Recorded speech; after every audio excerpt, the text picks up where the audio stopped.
Welcome back to Major Intonio's presentation of The Great Pacific War by Hector C. Bywater.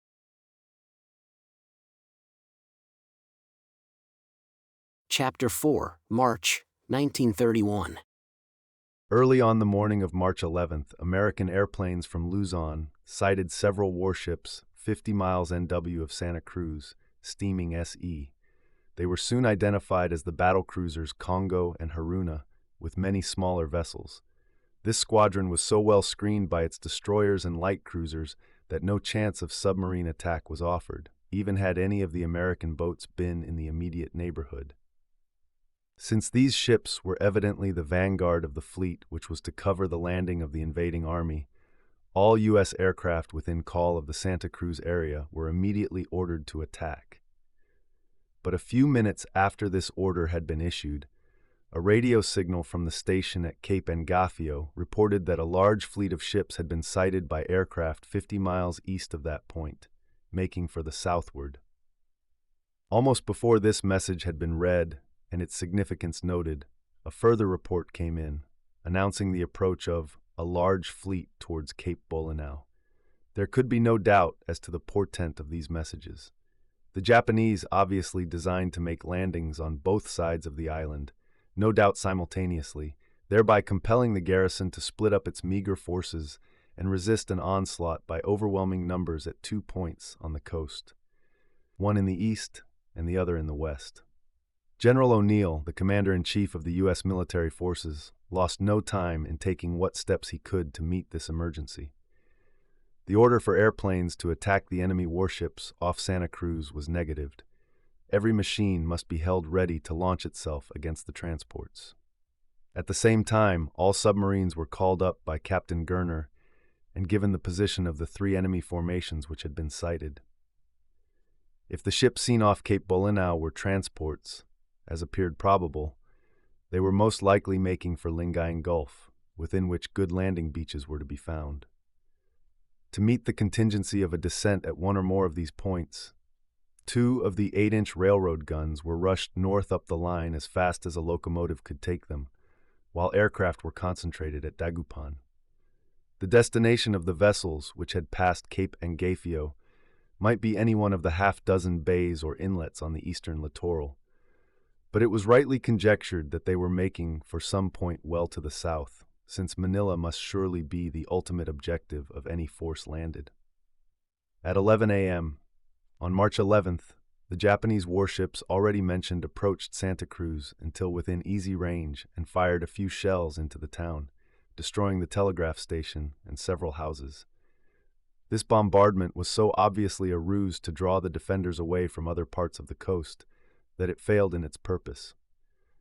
Receiving no answer to their fire, the ships steamed south at high speed, leaving several of their escort planes to engage an American airman who had come out from Iba to keep the squadron under observation. For a time it was thought to be making for Manila, but it soon turned north again and was lost to sight. And now, for the first time, the enemy showed his hand.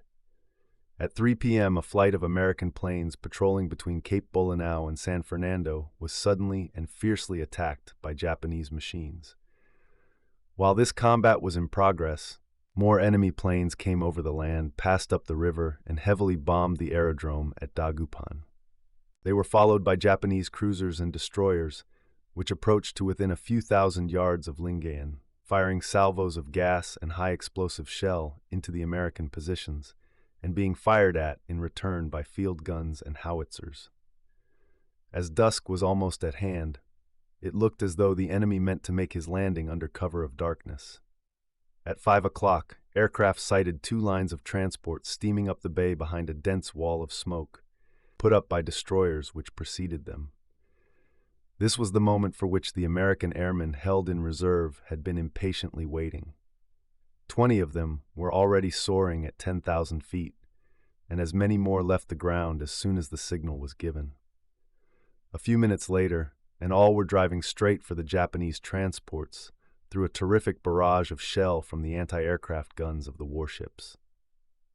The enemy planes that tried to stay their headlong course were evaded as far as possible, for there was more urgent business in hand than dueling in mid-air. Once past the smoke screen, the transports were in full view.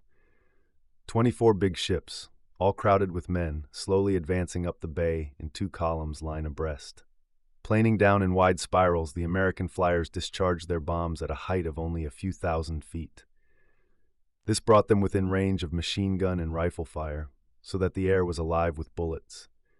But nothing could stop men who had resolved to do the utmost harm to the enemy, cost what it might to themselves.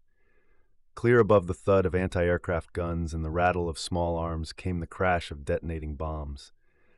The largest transport in the first column was the NYK steamer Sado Maru, her decks brown with masses of khaki-clad troops. As the first plane crossed the line, 3 500-pounder demolition bombs plunged into this ship, and in an instant she was transformed into a floating shambles. Hundreds of men were blown to fragments, as many more lay in ghastly heaps, maimed and shattered by the explosions, while a pillar of dense smoke rising amidships told of a fire caused by one of the bombs which had burst below deck in a compartment filled with inflammable stores. Of the 10 other transports in which bombs took effect, all suffered terrible casualties. The Wakasa Maru was so badly holed that she foundered in a few minutes, with the loss of half her complement of 2,200 soldiers. In another ship, the Tsubar's Maru, phosphorus bombs set fire to large petrol tanks in the hold, flames from which speedily enveloped the hull from end to end, driving all the men overboard. Besides the casualties to personnel, much damage was inflicted on the equipment, boats, and other landing gear which lay on the decks of the transports. It was afterwards claimed by the aviators who carried out this first attack that if 100 machines had been available, instead of only 40, the Japanese transport fleet would have been practically wiped out and the landing frustrated. Nor, in view of the extensive havoc they caused, could this claim be disputed. Even as it was, the enemy had lost more than 6,000 men killed and wounded or drowned. Much of his equipment was destroyed, and so many boats and barges were smashed that the process of getting the troops ashore was delayed for several hours. But the American airmen had shot their bolt. Considering the low altitude from which they had attacked, and the intensity of the fire brought to bear against them, it was a miracle that any one of the 40 machines returned. 25 of them were brought down, 7 more were so badly damaged that they crashed on landing, and only 8 got back to the aerodrome in a fit state to ascend again. But though a shrewd blow had been delivered at the enemy, his advance was not arrested. Still screened from the view of the defenders ashore, the transports moved steadily in behind a rolling barrage of smoke. And now an iron hail smote the American trenches as the battleships lying well out in the Gulf sent salvo after salvo of heavy shell screaming over the transports, this long-range covering fire being directed with great precision by spotting aircraft. But the defenders, on their part, were not idle. Somewhere behind that opaque wall of smoke, the transports were coming on. Perhaps they were even now transferring their men to boats for the final dash ashore. Targets might be invisible for the moment, but they were there all the same, and every gun was brought into action against them. At this time, the 2 8-inch railway pieces were up the line 20 miles northeast of Dagupan, and were thus in a position to open a flanking fire on the transports as the latter steamed further in to the shore. Fire had been already opened on several ships that loomed dimly through the smoke, and the 2 guns were being moved south again to keep them bearing, when a stretch of the railroad line was found to have been torn up near San Fabian by the explosion of a ground mine. This damage, which could not have been done more than an hour beforehand, was clearly the work of spies. It had the effect of eliminating the 2 most powerful guns possessed by the defense, for they were unable to come further south. And the point where they were held up by the broken line was too far removed from the landing beaches to permit of effective fire. By now, the Japanese disembarkation was in full swing. Night had fallen, and although the smoke screen was thinning, as the vessels that made it were now in shoal water and had to turn back, it was still dense enough to baffle the American searchlights and star shell. On the stroke of 8 o'clock, the first party of invaders broke through the screen and headed straight for the beach. On they came in boats towed by launches and in motor barges, which hurled smoke bombs from mortars in the bows. The battleships out in the Gulf had now suspended their fire, but light cruisers and destroyers offshore still kept up a brisk cannonade. The American trenches and batteries had been bombarded incessantly for 4 hours and had suffered heavily during this period. But if the enemy counted on meeting with no resistance, he was sharply undeceived. As the first boats emerged from the pall of smoke, they came under a tornado of fire from artillery and machine guns. Many were sunk. Others, in which the occupants had all been stricken down, drifted aimlessly about, but the rest pushed on doggedly until the keels grounded on the beach, when the little men in khaki tumbled over the side and came plunging through the surf, holding rifles and cartridge pouches above their heads and uttering staccato war cries. Scourged by a crossfire that cut men down in swathes, the human wave came steadily on, spreading up the foreshore, now lapping the American front trenches and then flowing over them. Fresh boatloads landed, another flame-tipped wave surged up the beach, and the barrage fire from the smaller warships in the offing was lifted as the attack penetrated deeper inland. In rather less than an hour after the first troops had come ashore, the enemy had gained a firm foothold over a wide front, and by now his guns and light tanks were landing across the pontoon bridges, which the engineers had laid out with extraordinary speed. All 4 lines of American trenches were in Japanese hands. Having been hastily thrown up only a few days previously, when Dagupan was first suggested as a likely venue for the enemy's landing, they were badly sited and too shallow, nor was there enough wire to protect the entire front. Such entanglements as there were had been breached at 6 points by the naval bombardment, which had also leveled the trenches in many parts. Nevertheless, behind these wretched defenses, the American troops and their Filipino comrades had fought so stoutly that the invaders lost 2,000 men in storming them. The Americans had also suffered severely, both from the bombardment and the subsequent attack. Of the 5,000 officers and men who had waited for the enemy that afternoon, only 2,000 were left unwounded. Colonel Abney, the senior surviving officer, realizing the futility of further resistance, now decided to disengage and retreat towards the south, where he could join up with General O'Neill's force that was covering Manila. But the withdrawal did not proceed unmolested. All that night, as the weary men tramped along the Tarlac Road, they were harassed by Japanese airplanes, which lighted up the scene with magnesium flares, dropped numerous bombs, and sometimes swooped down to use their machine guns. With daybreak came the first Japanese tanks, 5 of which overtook the rear guard and had cut it to pieces before they were driven off by field guns. As the Americans retreated, they tore up the railroad behind them. It had been damaged at several places by enemy aircraft, and 2 trains which left Calasiao shortly before midnight were now lying wrecked between San Carlos and Malasiqui, having been bombed at close range. While these events were happening in the north, the second Japanese fleet of 25 transports had been steaming down the east coast of Luzon.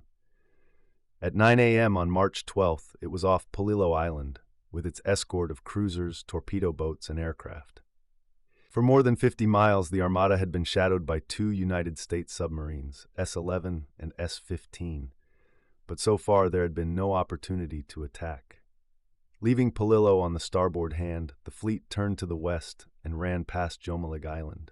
As this movement was being executed, one of the leading transports appeared to develop engine room trouble, for she suddenly sheered out of station and was all but rammed by her next astern, the whole line being thrown momentarily into confusion. This gave the watchful submarines their chance. Diving to periscope depth, they came within 1,000 yards before making their attack. 8 torpedoes were launched before the enemy had the least inkling of his danger.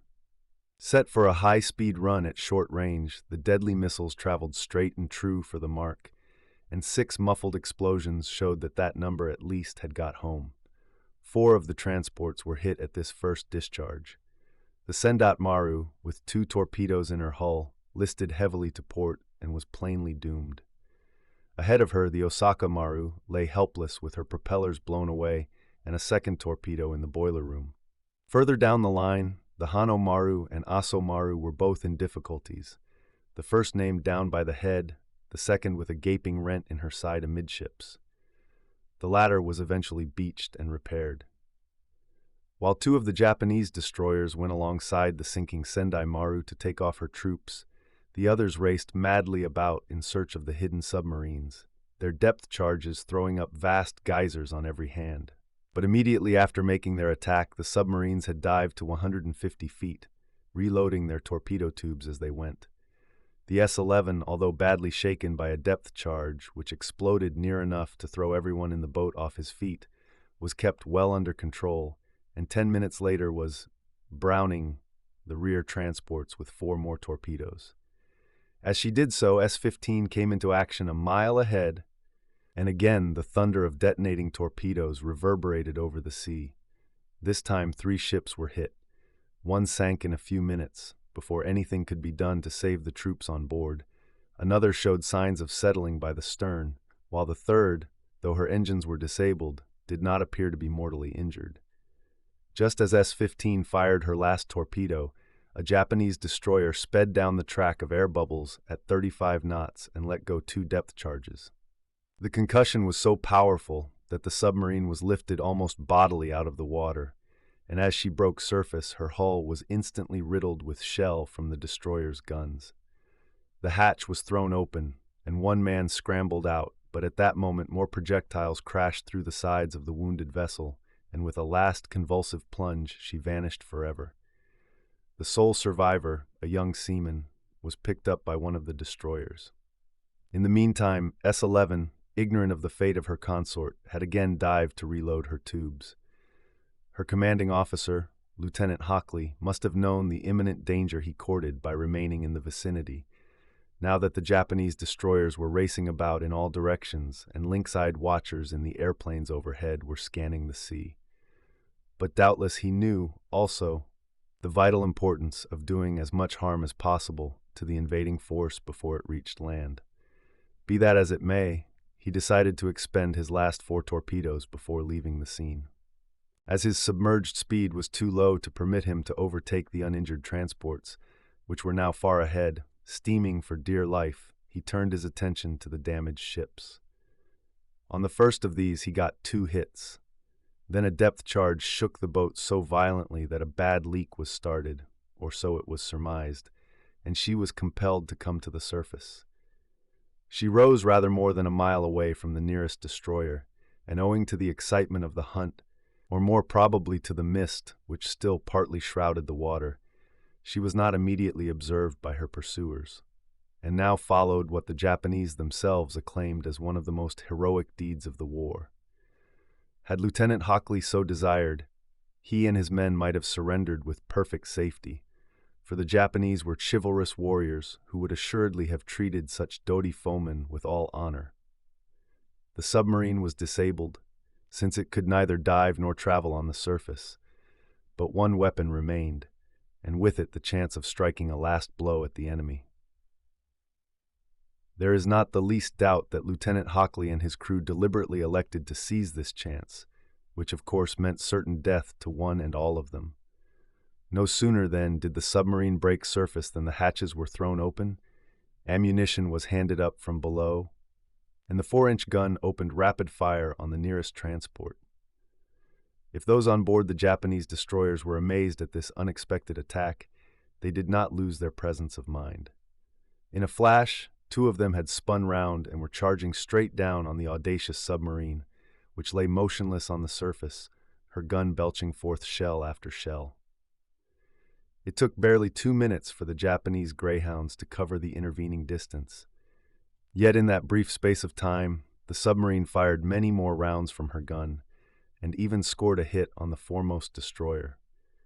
As a display of iron nerve and consummate courage, that of the gunners of S-11, who continued to work their piece as coolly as though at target practice, while every second brought the onrushing death nearer, has rarely been equaled, never surpassed. The only accounts we have of this heroic drama of the sea are from Japanese eyewitnesses, who, however, have done ample justice to it. One of the destroyer officers tells the following story of the last moments of S-11. As we raced on at full speed, the submarine, which up to then had fired at the transport Ilsen Maru, now trained her single gun on us and let us have 2 shells which killed several men. She fired again but missed, and then we were upon her. There were many sailors on deck, including those at the gun, and an officer stood on the conning tower with his arms folded. They had no idea of surrendering, for a fresh charge was being placed in the gun just as we struck the vessel. Our sharp prow drove deep into the plating just abaft the conning tower, cutting the submarine almost in 2. She sank like a stone, and the momentum of our rush carried us some distance before we could return to the spot, which was marked by large air bubbles and a widening patch of oil. One survivor was seen and picked up unconscious, only to die soon afterwards in spite of all our surgeon could do. The others must have been drawn down by the suction, for we never saw them after the collision. Thus perished a gallant ship and her crew. But seldom has an act of self-sacrifice in war borne richer fruit. These 2 submarines of medium size had inflicted terrible punishment on the Japanese convoy. 5 transports had been sunk or reduced to sinking condition. 2 more were so badly damaged that they had to be taken in tow after the troops on board had been transferred to other ships. The Hano Maru, torpedoed in the initial attack, would have remained afloat had it not been for the shells fired into her later on by the S-11, whose gun had been served with deadly effect. How many troops were lost in this daring submarine raid is still a matter for conjecture. The Japanese admitted that 2,000 were drowned, but the actual number, it is believed, was considerably higher. In any case, it unquestionably delayed the second landing, and this might have had important consequences had the American forces in Luzon been in greater strength. For the thunder of guns and torpedoes off Jomalig had attracted American air scouts, who judged from the southerly course of the Japanese convoy that it was making for Lamon Bay, and promptly radio-phoned a message to that effect. As soon as this intelligence reached headquarters at Manila, a flying column of 4,000 troops, with 2 field gun batteries, was sent by railroad to Pagbilao and Laguimanac, while aircraft were held ready to fly out from Cavite when word came that the transports were approaching land. No minefields had been laid in Lamon Bay, nor did time permit of this deficiency being remedied. All that could be done was to throw up trenches at certain points inland upon which the invaders might be expected to converge, and dispose the handful of troops to best advantage. There was obviously no chance of stemming the tide of invasion at the seashore, for not only were the Japanese transports estimated to have 50,000 troops on board, but the barrage fire of their escorting vessels would speedily overwhelm the feeble American artillery. In these circumstances, it seemed the soundest strategy to concentrate the defense at Calamba, where the Japanese, marching inland on their way to Manila, would have to pass through a narrow defile. Active opposition at the point of landing was accordingly left to the airmen. It was 5 p.m. on March 12th before the first Japanese warships steamed into Lamon Bay between Calbalet and Alabat Islands. They were heralded by strong squadrons of combat and bombing planes, which penetrated inland with the evident purpose of engaging such American machines as might be up, and so distracting their attention from the transports. Finding no one to oppose them, some of the Japanese aircraft cruised above the landing places at Port Lampon, while others reconnoitered the American position at Pagbilao and dropped bombs.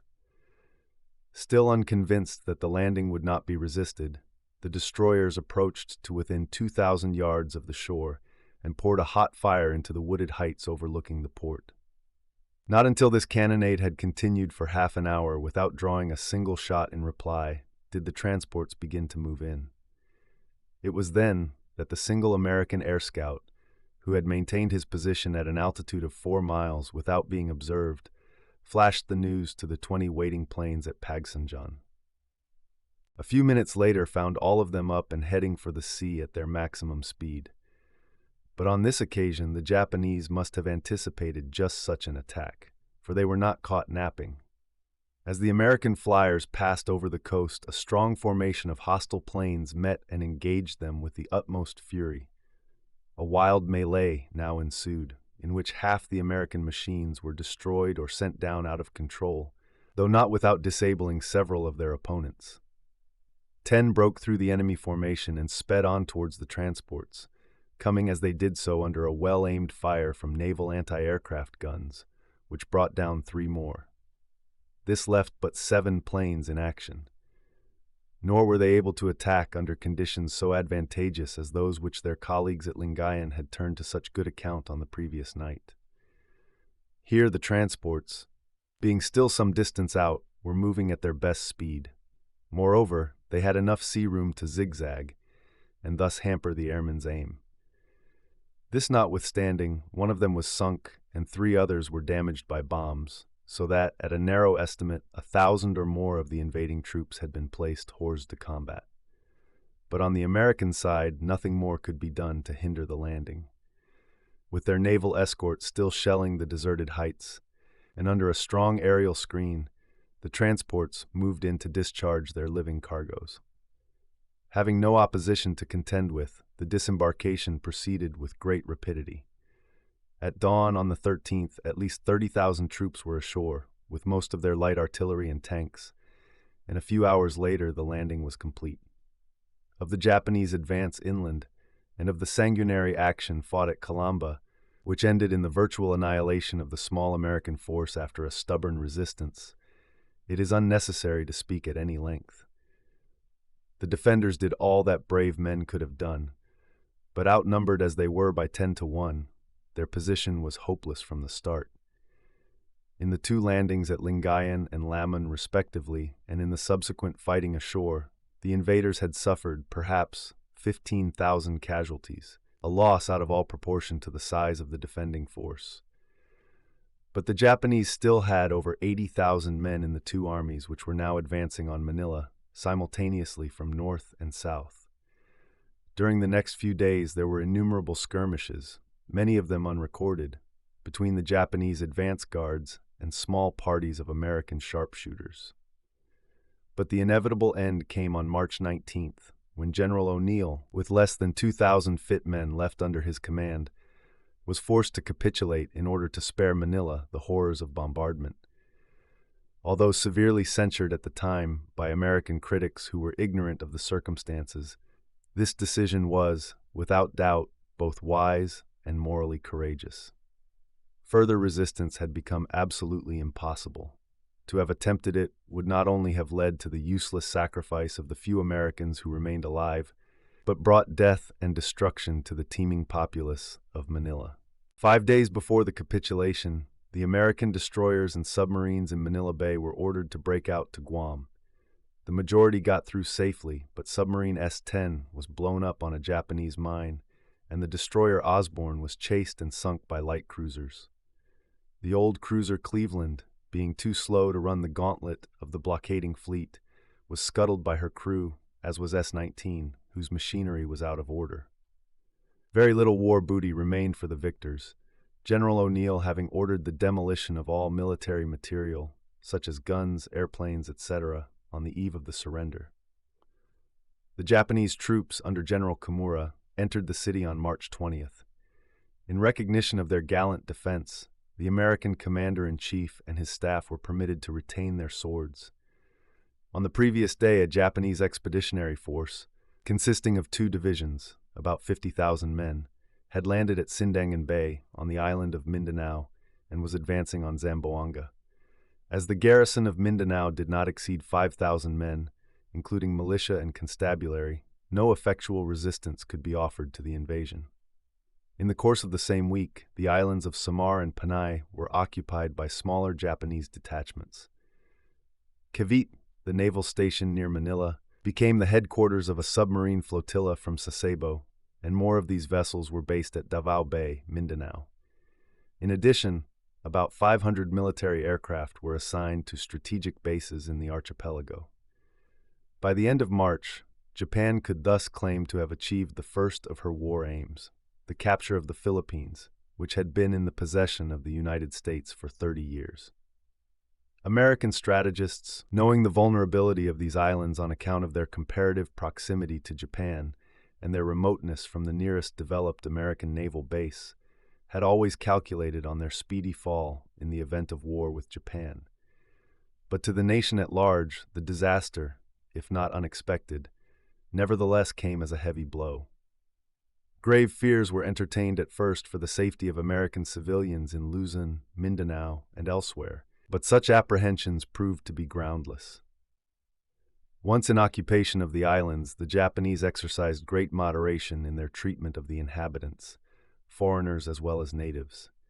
American civilians were allowed to pursue their ordinary avocations on giving a pledge to abstain from all interference with the new regime.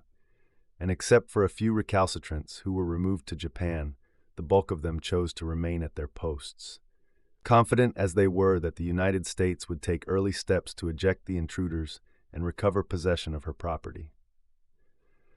As invariably happens in times of national crisis, there were plenty of amateur strategists who bitterly assailed their government for its supineness in failing to send a relieving force across the Pacific while the invasion was in progress. They did not realize that had the American fleet entered the Western Pacific at this juncture, it would, in all likelihood, never have returned. Japan had not sent her armies on their errand of conquest without taking measures to protect them from interference. Before a single transport left Japanese harbors, a cordon had been established across every line of approach to the waters of the Southwest Pacific. At Port Lloyd, in the Bonin Islands, lay the main body of the Japanese fleet. From the Marshall, Caroline, and Mariana Islands, Japanese cruisers, submarines, and aircraft maintained watch and ward over the South Seas. Had any large American force advanced westward from Hawaii, it must speedily have been detected, whereupon the Japanese patrol craft would have been called up from every quarter to harry it like a pack of wolves. Compelled to travel at low speed in order not to outdistance its indispensable supply ships and auxiliaries, the fleet would have been exposed day and night to attack by Japanese submarines and, as it got further to the west, to raids by aircraft. If a ship were damaged in any way that prevented it from keeping up with the rest of the fleet, its fate would be sealed. The chances were that a considerable portion of the fleet would be destroyed on its westward voyage, and even if the greater part of the ships got through in safety, there would be no friendly base awaiting them at the end of their long journey. They would find themselves in hostile waters, short of fuel, and unable to obtain fresh supplies. Every day they remained in the Western Pacific would increase their peril and bring them nearer to disaster. With their numbers depleted by the campaign of attrition waged by submarines, aircraft, and mine layers, they would be liable to be brought to action by the Japanese battle fleet, which could strike with full force at its selected moment. No wonder that the American naval authorities, with a clear appreciation of all these circumstances, hesitated to send the fleet to what they believed would prove certain destruction. Nor must it be forgotten that for a full fortnight after the outbreak of war, they remained absolutely in the dark as to what was passing in the Western Pacific. Owing to interference by high-power Japanese installations, no radio messages from the Philippines got through. The station at Guam had been silent since March 4th. It was therefore impossible to tell whether the American flag was still flying at Manila or Guam. True, the simultaneous fall of both places within a few hours of the beginning of hostilities was a contingency that seemed outside the sphere of possibility. But on the other hand, it was not improbable that Japanese expeditions had been approaching the islands long before war was formally declared, and had effected landings both at Manila and Guam, while the American government was yet in doubt as to whether hostilities had begun. In point of fact, Guam remained in American hands up to April 8th, so that a fleet sailing from Hawaii immediately after Japan had made plain her warlike intentions could have reached the island well before that date, provided it was not delayed by attacks en route, a very unlikely supposition. But the American naval chiefs, knowing nothing of this, rightly refused to send the fleet west until they had gained some intelligence of the actual situation there. To do so would have been an act of blatant folly. The silence of Guam can be briefly explained. A flight of Japanese warplanes, evidently from Saipan, had appeared over the island on March 4th and dropped several tons of bombs on the radio station at Machinao, completely demolishing it and bringing down the masts. As the damage was far too extensive to be capable of repair with the facilities available locally, and cable communication had failed since the previous day, Guam was completely isolated.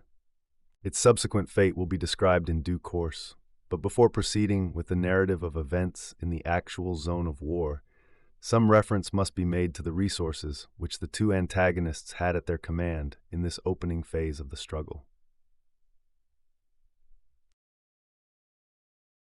This concludes today's reading of The Great Pacific War by Hector Bywater, presented by Major Intonio. Join us also tomorrow for the next chapter, or download the complete audiobook from our webshop at www.payhip.com/Antonio. Thank you for listening, and so long.